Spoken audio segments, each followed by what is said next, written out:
السلام علیکم۔ آپ سب کو عید الاضحیٰ بہت بہت مبارک ہو۔ عید الاضحیٰ سنت ابراہیمی ہے۔ عظیم شاعر حفیظ جالندھری نے سنت ابراہیمی کے واقعے کو منظوم شکل دی ہے۔ آج ان کی نظم حضرت اسماعیل علیہ السلام کی قربانی آپ سب کی خدمت میں پیش ہے۔ بشارت خواب میں پائی کہ اٹھ ہمت کا ساماں کر، بشارت خواب میں پائی کہ اٹھ ہمت کا ساماں کر، پے خوشنودی مولا اسی بیٹے کو قرباں کر۔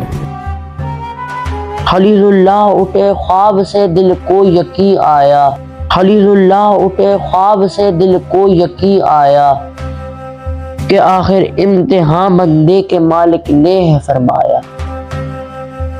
اٹھا مرسل اسی عالم میں رسی اور تبر لے کر، اٹھا مرسل اسی عالم میں رسی اور تبر لے کر، پہ تعمیل چل نکلا خدا کا پاک پیغمبر۔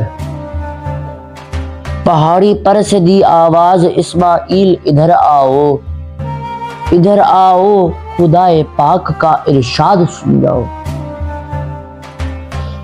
پدر کی یہ صدا سن کر پسر دوڑا ہوا آیا، پدر کی یہ صدا سن کر پسر دوڑا ہوا آیا، رکا ہرگز نہ اسماعیل گو شیطان نے بہکایا۔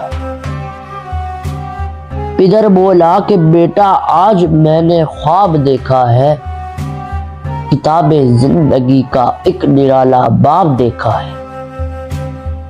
یہ دیکھا ہے کہ میں خود آپ تجھ کو ذبح کرتا ہوں، خدا کے نام پر تیرے لہو میں ہاتھ بھرتا ہوں۔ سعادت مند بیٹا جھک گیا فرمان باری پر، زمین و آسماں ہے رات ہے استطاعت گزاری پر۔ رضا جوئی کی یہ صورت نظر آئی نہ تھی اب تک، رضا جوئی کی یہ صورت نظر آئی نہ تھی اب تک، یہ جرت پیش شر انسان دکھلائی نہ تھی اب تک۔ عجب بشاش تھے دونوں رضائے رب عزت پر، تامل یا تذبذب کچھ نہ تھا دونوں کی صورت پر۔ کہا فرزند نے اے باپ اسماعیل صابر ہے، کہا فرزند نے اے باپ اسماعیل صابر ہے، خدا کے حکم پر بندہ پہ تعمیل حاضر ہے۔